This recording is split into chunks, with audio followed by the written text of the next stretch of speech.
Hare Krishna. So once again, we'd like to welcome all of you to our program this evening. I just wanted to introduce some devotees who are here. You may not be knowing very well. This is Lakshmi Muni Devi Dasi. She is a senior disciple of Prabhupada, and she has been a very active member of ISKCON, serving in various capacities. So we are happy that she came here. She's been she's been involved in Canada for a long time and in different parts of the world. So we're very happy to receive her. I have two devotees traveling with me. One is Janardhan Maharaj. You all know him? Yes. He's well known. He serves as the vice president in the Vrindavan temple. Have you all been to the Vrindavan Krishna Balam temple? Yes. He's the vice president there. Then we have Vishnu Nam Das. He's a chartered accountant and the vice president of our Ahmedabad temple. Have any of you have been to Ahmedabad? And we have Dr. Yadunanda. He's a doctor from Russia. He's a doctor and a devotee, so he travels with me sometimes. And who else is there? Ram Karna. He's a book distributor, very active. He's based in Chicago. And that's Ishani Dasi from Russia. She's a professional photographer. Om Namo Bhagavate Vasudevaya. Om Namo Bhagavate Vasudevaya. Om Namo Bhagavate Vasudevaya. Om Namo Bhagavate Vasudevaya. Om Namo Bhagavate Vasudevaya. Om Namo Bhagavate Vasudevaya. Om Gyan Timanandasya Gyananjana. Hare Krishna. So very happy to be here. Chaitanya Mahaprabhu had predicted that the holy name will be chanted in every town and village of the world. Is that true? So our acharyas had great faith that this prediction will eventually come true. And Bhakti Siddhanta, Thakur Bhaktivinoda, I think you all know, Thakur Bhaktivinoda Prabhupada said, is virtually the founder of the Krishna conscious movement. It was he who re-established the pure teachings of Chaitanya Mahaprabhu. And he prayed to the Lord that please may he send someone who can carry out the movement after his departure. He wanted the ray of Vishnu to descend. And in response to a sincere prayer, the Lord sent who? Bhakti Siddhanta Saraswati Thakur. Bhakti Siddhanta Saraswati Thakur was not an ordinary guru. He was the empowered acharya. And he knew that this prediction eventually will come true. Bhaktivinoda Thakur had written a book on the life of Lord Chaitanya. Some of you may know. And he sent it to many universities around the world. And one of the universities he sent was McGill University in Montreal. Canada was in Bhaktivinoda Thakur's mind that Canada should take to Krishna consciousness. He sent it to selected universities, and one of them was McGill in Canada. Bhakti Siddhanta Ji sent some of his sannyasi followers to England. At that time, India was a British colony, and going to England, preaching there, or getting anything from England was considered a great virtue of great value. So Bhaktisiddhanta sent some sannyasis to England to establish Krishna consciousness. They went there, but they came back without much success. And our own acharya, sannyasis, and Gaudiya Vaishnavas, they started thinking, yes, Lord Chaitanya has predicted The holy name will be chanted everywhere, but Kali Yuga has gone too deep. It may not be realized. But Bhaktisiddhanta had a firm conviction it will happen. So in 1921, when one of Prabhupada's friends said, there is a very special sadhu, I want you to meet him. Prabhupada's father was Gormohan Dey, who in Prabhupada's own words was just a middle-class cloth dealer. He was not some very rich man. But he was a great devotee of the Lord. And he would regularly host saintly people in his house. Prabhupada said, my father did not discriminate who was qualified, who was not qualified. And when these sadhus would be leaving Prabhupada's house, he would say, just bless my son, and he becomes a great devotee of Radharani. And Prabhupada's mother was meditating, how can I make my son an engineer and send him to England for education? So, in 1922, when Prabhupada's friend said, I want you to meet a special sadhu, Prabhupada said, I met so many sadhus, I'm not impressed by them. And at that time, Prabhupada was an active student leader of Mahatma Gandhi's freedom movement. Anyway, the friend persisted, and in Prabhupada's words, he literally dragged Prabhupada to meet Bhaktisiddhantaji. And Bhaktisiddhantaji was a great visionary. He could see in the very first meeting that here is a young man who can take Lord Chaitanya's teachings to the Western world. So in the first meeting he said, you are an educated young man, you speak good English, why don't you take Lord Chaitanya's teachings to the Western world?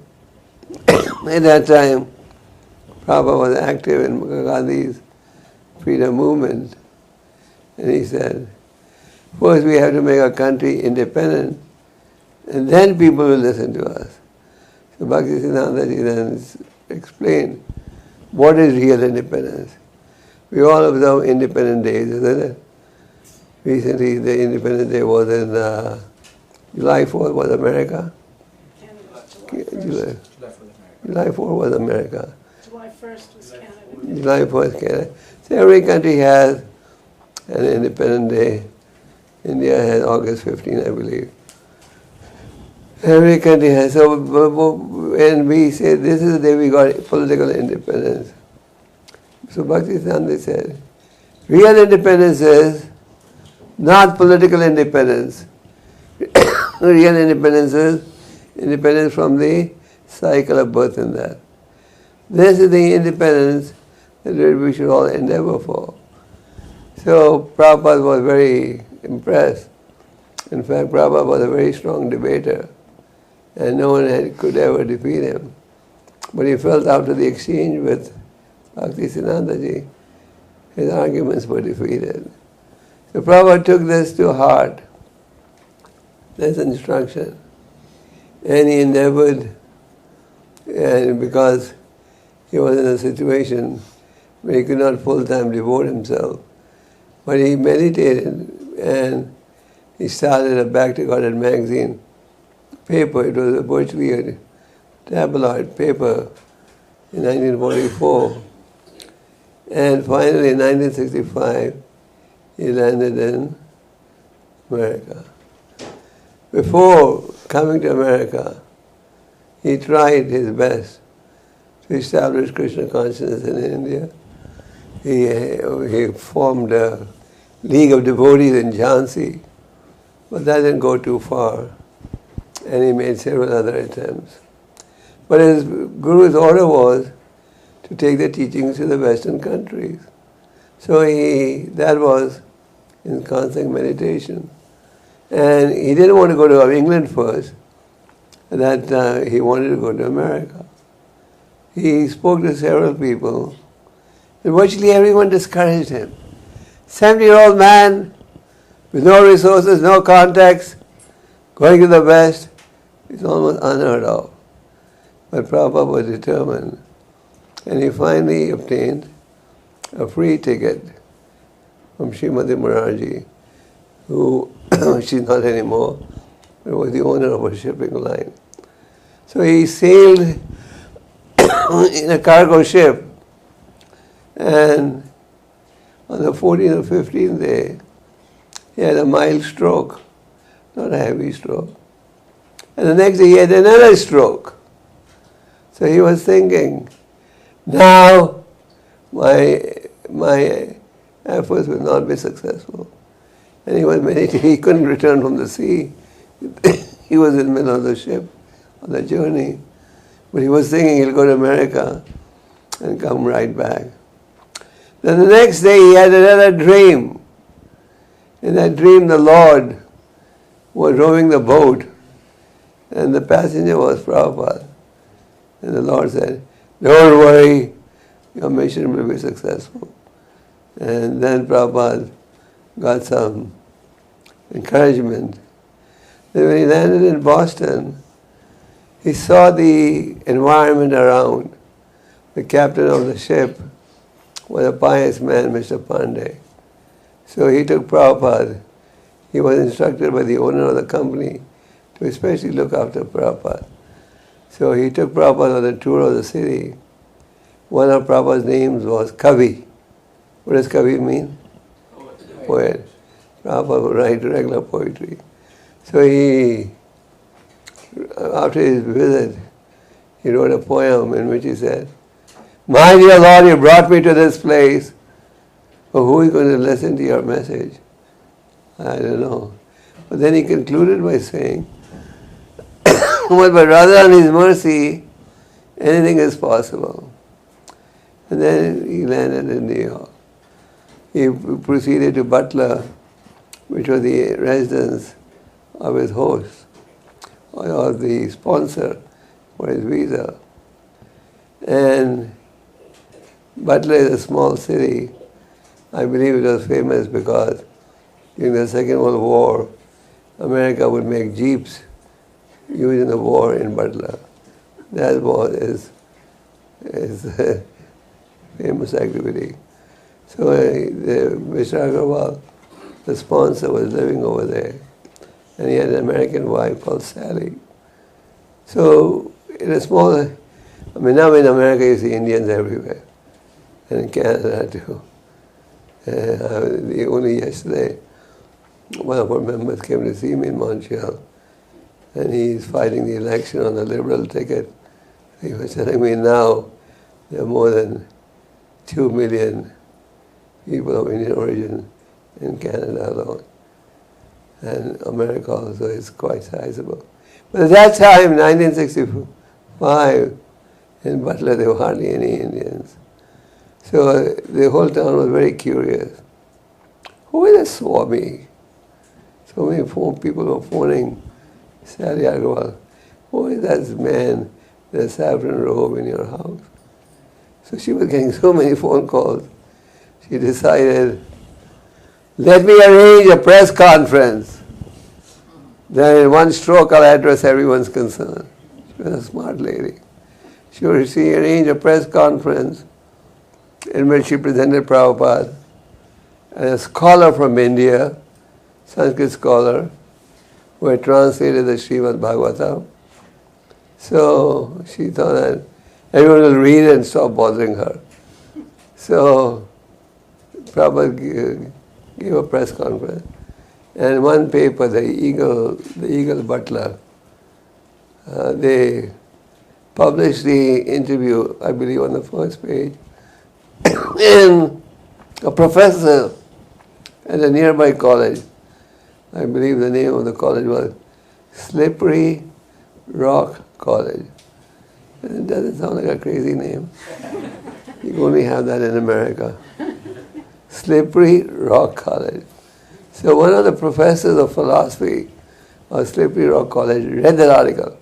There's a Sanskrit scholar in a neighboring city. So he phoned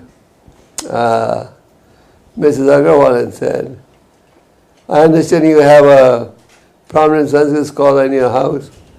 could we invite him to lecture to our students? Prabhupada had gone to America, not to be the host of an Indian family, but to preach to the Americans, frankly. So she came and asked Prabhupada, Prabhupada, there's a professor who wants to invite you to give a lecture to the students. Are you interested? Prabhupada said, of course. So that was Prabhupada's first lecture to the Western audience. Of course, he had lectured in India to different audiences many times.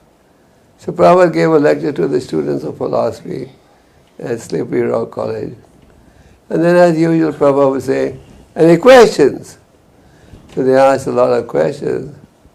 And after they asked the questions, Prabhupada was convinced these people are educated. They have genuine questions.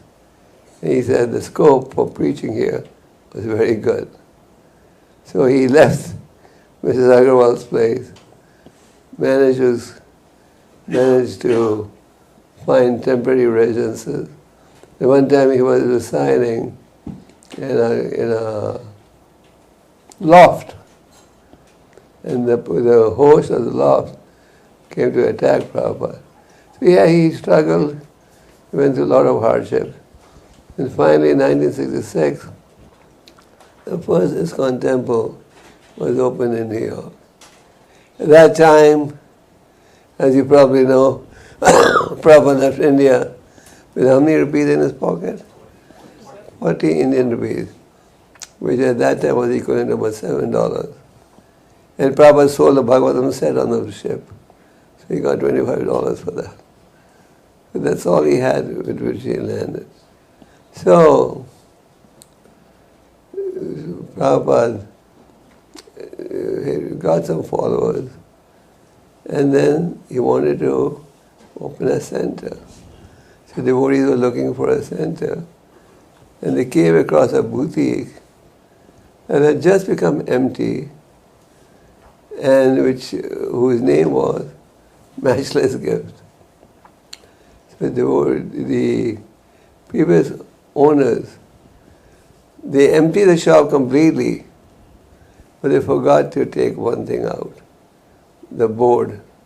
So when devotees saw the plaque, Matchless Gift, they were very amazed. Because Krishna consciousness is the matchless gift. We may receive presents and give presents. This is normal. We go to an occasion, we take some presents. But these gifts don't have any real value. But if you give someone spiritual knowledge, then you are his real friend. Thakur Bhaktivinoda says, Ami bina bandhu nahe kya che tumhara. Except for me, you have no real friend. In other words, one who is cultivating spiritual knowledge and wants to give you spiritual knowledge is a real friend. Because without spiritual knowledge, human life is a failure. So, the devotees said, this matchless, they were very impressed by the Matchless Gift name. And the first temple opened in New York. They were discussing what should be the name of the society. And many people from the congregation suggested, we call it International Society for God Consciousness. Prabhupada he was always confident, Lord Chaitanya's prediction will come true. Once in New York, he was sitting on a bench, and next to him was one Mr. Rubin. He was a Jewish bus conductor. So they started talking. There were two men sitting on a bench. And the man asked Prabhupada, what do you do, Swamiji? Prabhupada said, I have temples, I have devotees, singing the names of God, but only time is separating us. In other words, he was confident that temples will emerge all over the world.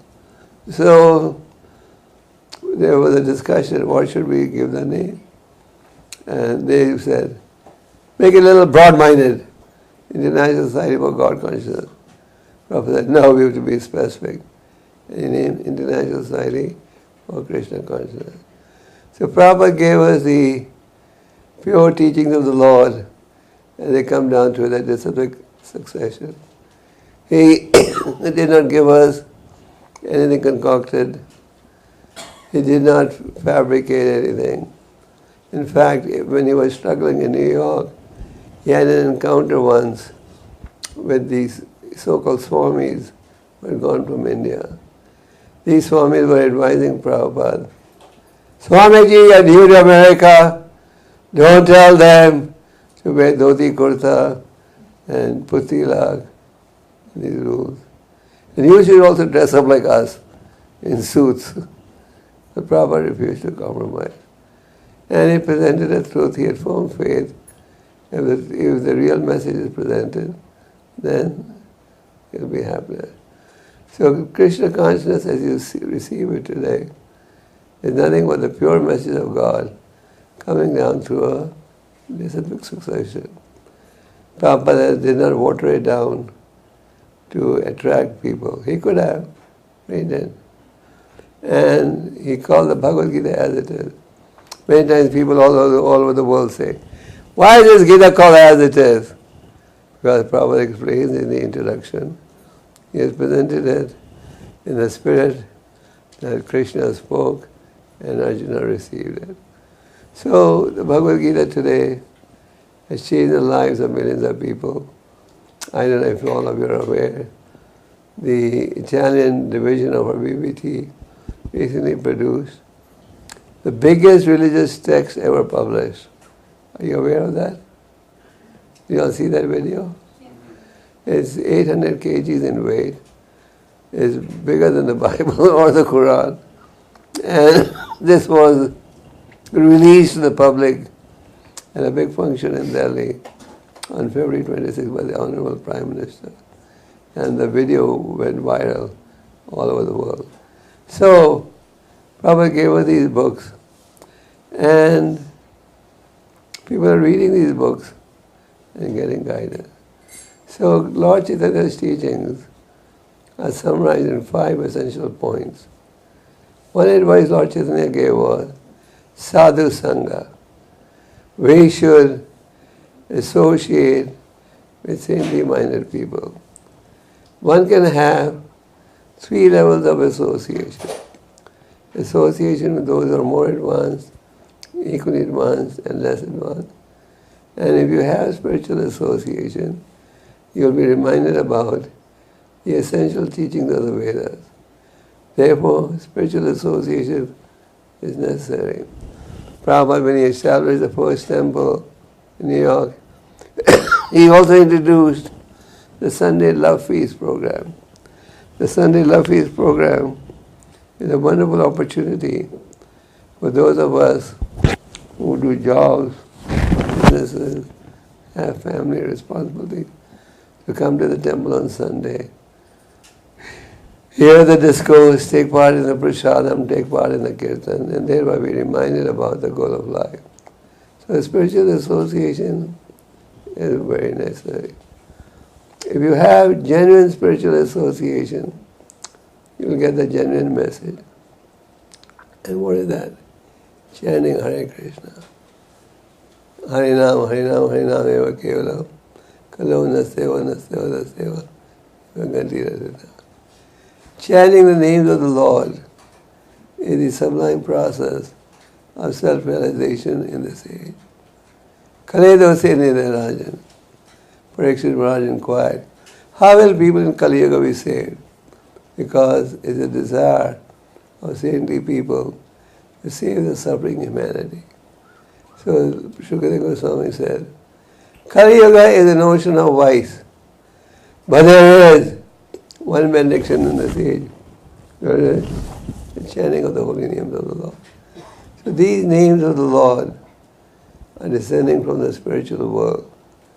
And these names are complete in all respects. Nama Chintamani Krishnas. The holy name is like a touchstone. Touchstone, wherever you touch, it converts everything into gold.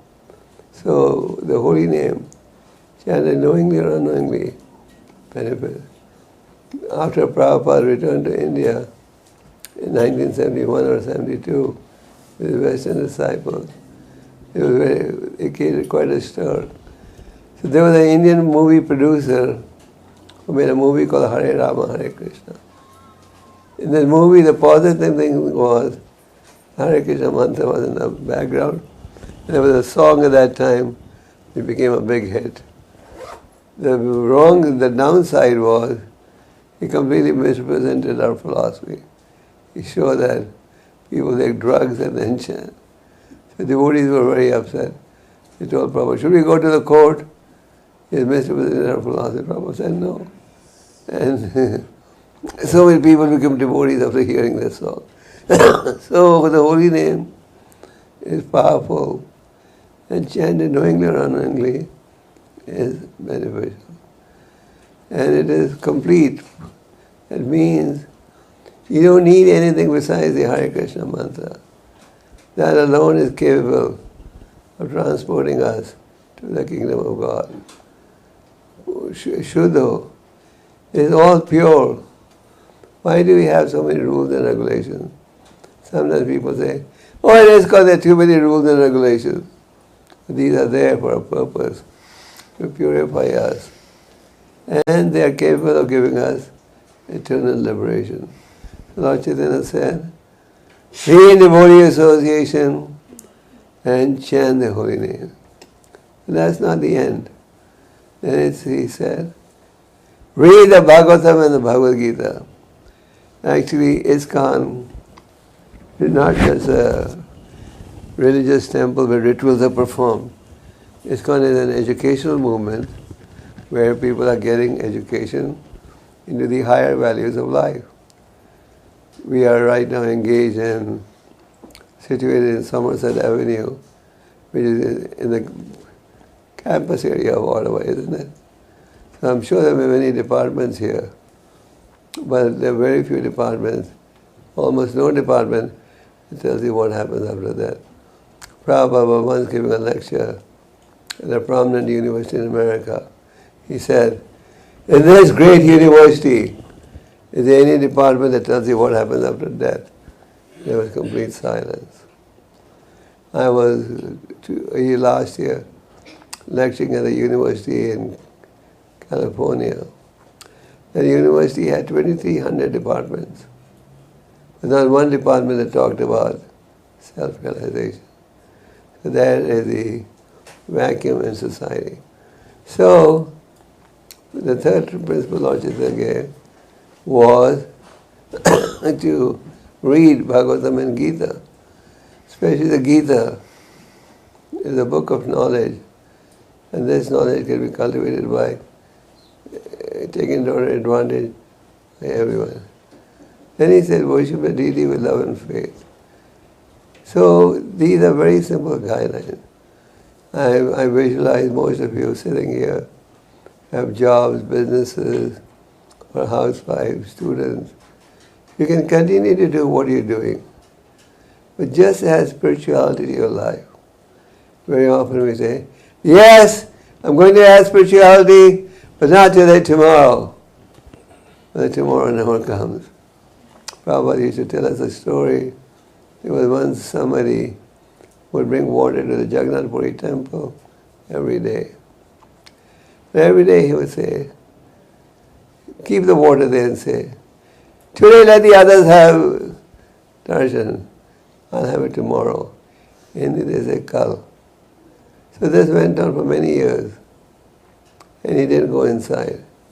And all of a sudden, kal, death happened. So we keep postponing.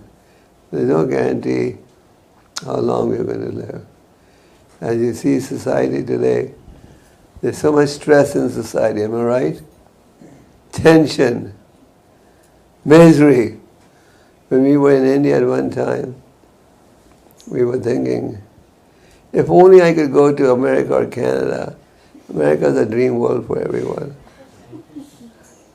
Because, thanks to Hollywood, Hollywood has done a good job presenting America as a dream capital of the whole world.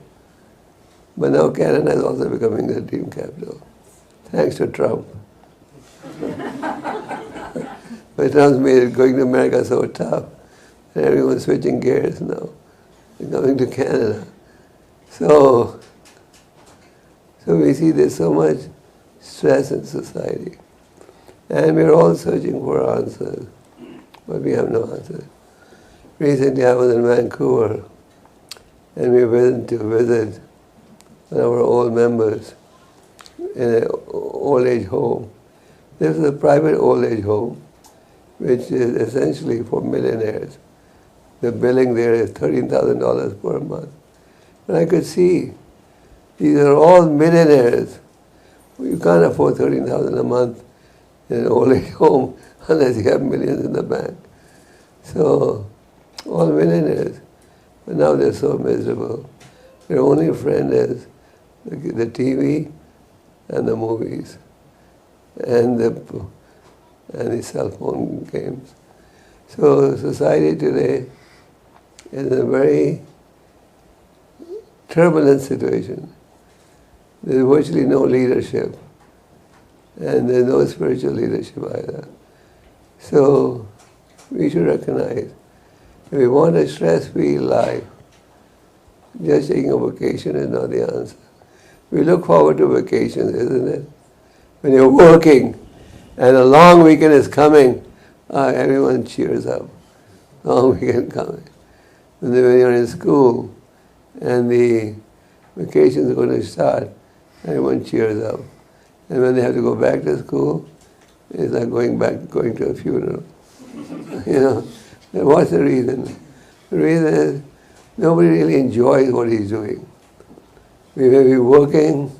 We never say, can we take a long weekend off? We won't chant. Or we can take a month off from chanting. No. But chanting gives us some benefit, some satisfaction. Lord Chaitanya said, Ananda Buddhi Vadhanam. The chanting results in increasing happiness. So we're really happy that all of you are participating in the temple programs. Adi Sham told me, 6 o'clock sharp and 7 o'clock sharp, they'll close. I said, don't worry. We are happy that you all stayed on. And we hope that you all can come to the center regularly. And we would like to develop the Ottawa Center more. Ottawa, as you know, is the capital of the country. So we should also have a very wonderful center. Today, ISKCON Temple, ISKCON Society has centers all over the world. There are over 600 centers all over the world. And everywhere, people are taking to this chanting. I was recently in Africa, in a small village, and people are chanting Hare Krishna there also. So this chanting is not just restricted to people of one country or one community. It's for everyone. And this is a sure way of finding peace and happiness. So please chant and be happy. Hare Krishna. Hare Krishna. I wanted to leave some time for questions, if you all have any questions. These are it gets dark very late. In Russia, there's a city called St. Petersburg. And there, that part of Russia, it doesn't get dark till 3 o'clock in the morning. So they call it Silver Night. Any questions? Yeah. Yeah. Go ahead. So chanting is the best way, for one to feel happy. How can one, if one doesn't have a taste, develop that joy for chanting? Question is, we don't have a taste. But how do you develop the taste? Is that your question? Rupa Goswami talks about this topic in a book called Updeshamrit. He says the holy name is sweet like sugar candy. But we're not able to experience the taste because our tongue is afflicted with avidya, which means ignorance. But if we regularly chant, then the avidya disease will get cured. So chanting results in joyfulness, happiness. But that's if we chant. So if we have to chant, and by chanting you get attached to chanting. How do you get attached to reading? By reading you get attached to reading. If you don't even read, how will you know? So we should chant regularly. Initially we always think, oh, it's boring. Because even if we start chanting and take the spiritual life, you're only going to have 24 hours in a day. It's not that the day is going to expand. 24 hours for your material activities and 4 hours extra for spiritual. So you have to give up something to chant, isn't it? So initially, it's a struggle. I have to chant. That means no time for gossips, no time for socializing, no time for my cell telephone. The cell telephones have become a best friend now. Is that true? When people get up in the morning now, there was a time when they would say, good morning, how are you? Am I right? And now the first thing they do when they get up, who called me last night? How many missed calls do I have? And if you don't have too many missed calls, they get a heart attack. Oh, no one's remembering me now. So, so we should find time to chant. And if you want to chant, you naturally have to give up something to find time for something superior. Yeah. Any more questions?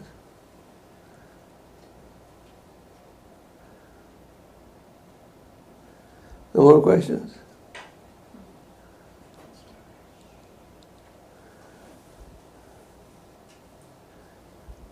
Yeah. How can we develop pure devotion? Good question. How can we develop pure devotion? By following Krishna's instructions. Krishna says, people come to me due to 4 factors. One is who wants money. But that people in Ottawa don't want, isn't it? You don't want money, or even if you want money, Krishna says, come to me. One who is in distress. One who is inquisitive. And a genuine seeker of knowledge. Sometimes we're in distress, we turn to God. We want money, if we are pious, we turn to God. So Krishna says, it doesn't matter what the reason is, come to me. Krishna says, men of small intelligence go to the demigods, but whatever they give is actually coming from me. So it doesn't matter what your reason is. Start chanting process. And then you'll gradually get purified. Doesn't matter if you are motivated. We've all come to Krishna consciousness with different reasons. Doesn't matter what the reason is. Take to the chanting process, and the chanting process will purify us. It's just like when we are intoxicated, we can't see anything clearly, isn't it? So we have to undo that intoxication. And the answer is the chanting process. And we can see for ourselves. Prabhupada used to say, don't accept anything blindly. In our Krishna conscious movement, you can experiment with everything. Just like, if somebody wants to be initiated, he has to wait for a year or 2 or 3, so that he can understand what the expectations are. So the goal is good. I want to take to pure devotional service. And we should follow the means given by Prabhupada and the Acharya. And the chanting is not difficult. You find it difficult? It's just a question of determination. And determination is needed in every sphere of life, isn't it? You want to get into a good college. you want to enter into medical college. It's hard to get seats in medical college now. So you really are determined.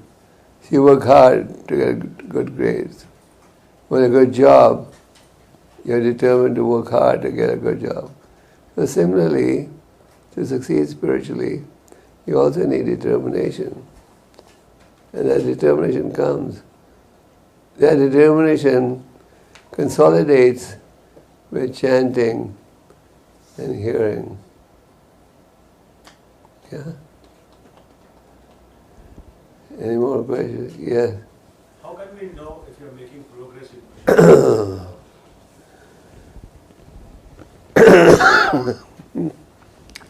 How can we know if you're making progress or not? I'm sure all of you have had temperatures at different times. How do you know if your temperature is coming down or not? How? Feel it. Thermometer. So we also have a spiritual thermometer. See, how attached am I getting to the holy name? How attached am I getting to the scriptures? How attached am I getting to the mood of serving? And how much humility am I developing? And when you're in doubt, ask your colleagues, do you think I'm making spiritual advancement? There's no harm. Ask the Guru. Ask the Sadhu. Usually, if somebody points out at our weakness, we had to jump up and say, hey, he's a envious of me. But you never know how the Lord sends a message. Prabhupada used to publish small books first and newspapers. So he went to a library. The librarian said, Abhay Babu, you're giving me all these small books, paper books. These people read and throw away. You should publish books, big books, that people won't throw away. So Prabhupada took that very seriously. And then he started concentrating on publishing books. So you never know how Krishna sends you the message. More questions? Yeah. How can we develop complete faith in Krishna? How to develop complete faith in Krishna? By practicing Krishna's teachings. As we chant and read and execute, our faith will also increase. Of course, we have some element of faith. That's how we come. But to consolidate it, we have to keep making the effort. As you practice Krishna consciousness, your faith increases in all areas. We had a question there.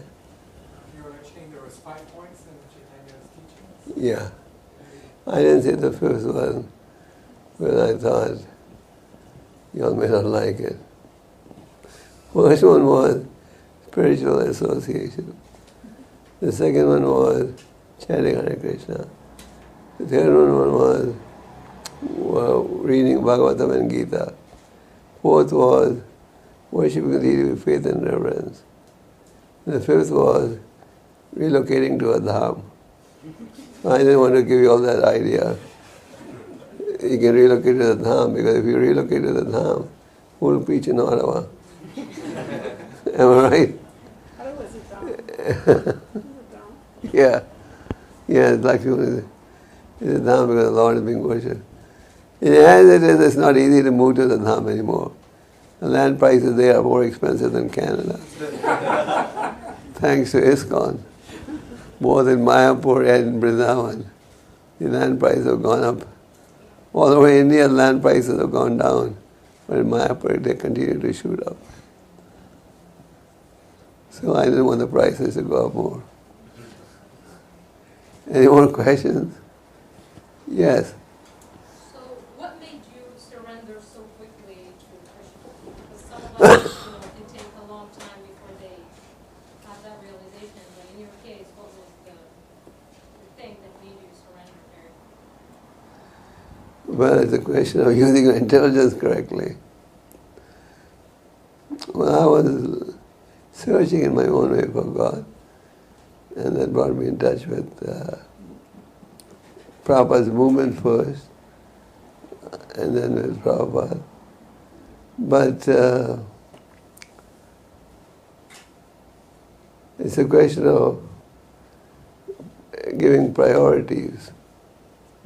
And if your desire is sincere, Krishna helps you to reach the right point. See, Krishna is everyone's heart. Your heart, my heart, everyone's heart.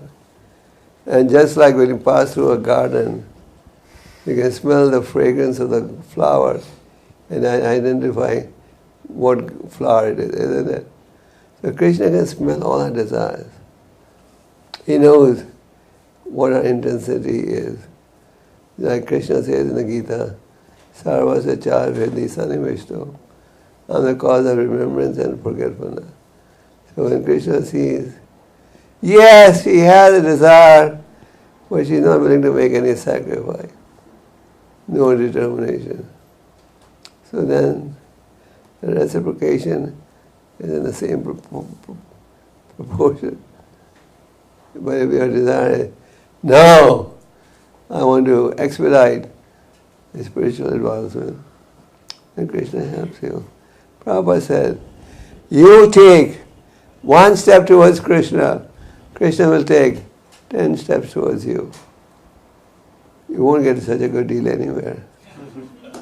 Will you? In mutual funds or stock market. You invest 1%, Krishna takes 10 steps. But the very fact that you're here indicates you have some level of desire. Generally, with ISKCON, only those people get connected who have some interest in Bhakti Yoga. Now, as you know, in every city, there are umpteen number of Hindu temples. But and every temple has probably their own profile.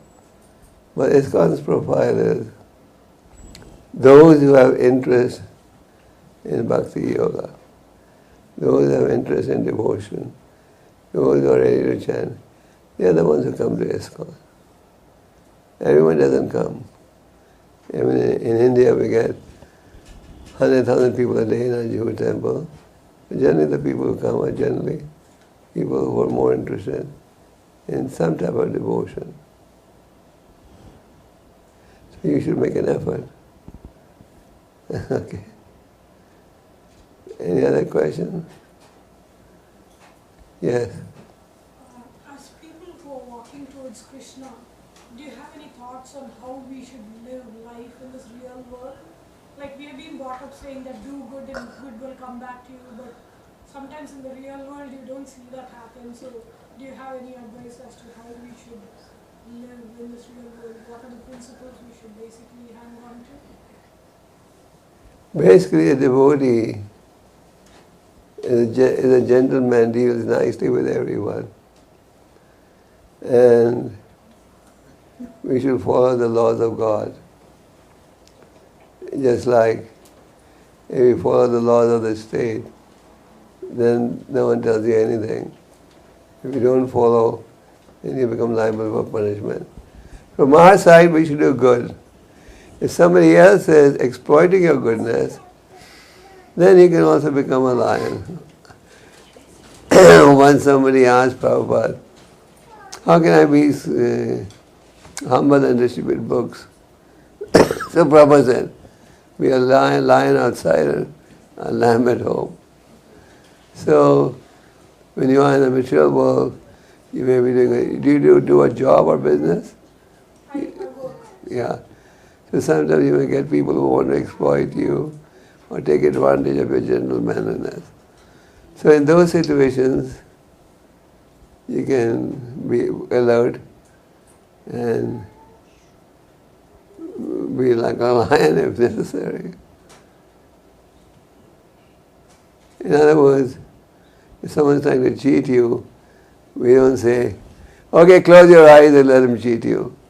Naturally, you have to fight back or retaliate or stand up. Is that your question? It doesn't mean because you're a devotee, you should let people exploit you. We don't say that. As a devotee, you learn to be humble, gentle, sweet. But if somebody is trying to push you to the corner, then you have to do tit for tat. Right? They say tit for tat. In Hindi they say naina pedala. In Russian they say zuba zub. Okay, any more questions? So thank you very much. It was a pleasure meeting all of you. How many of you chant 16 rounds of the Hare Krishna mantra every day? And how many of you chant around 8 rounds a day? How many of you chant around 12 rounds a day? How many of you chant around 4 rounds a day?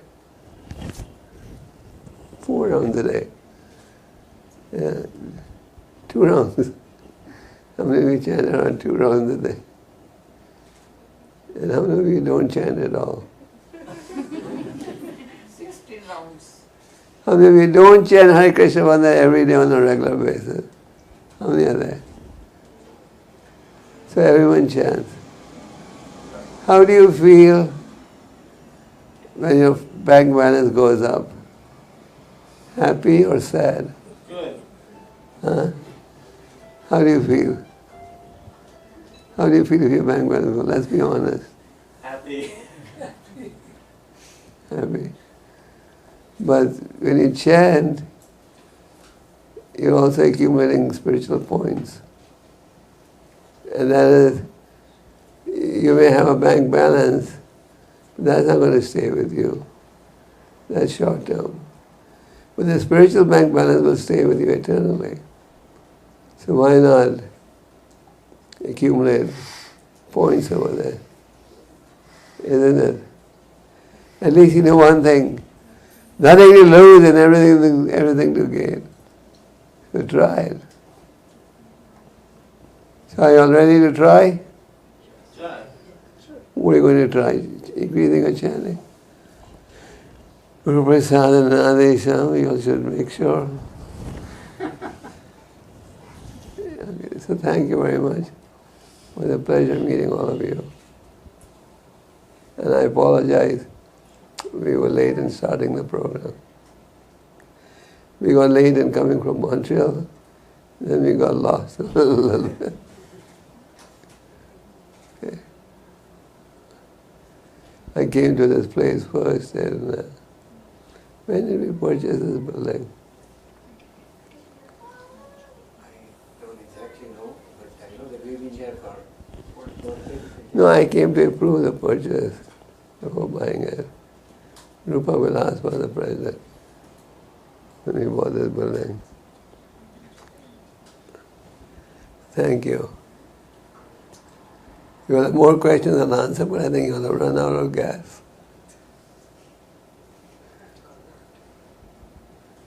Hare Krishna.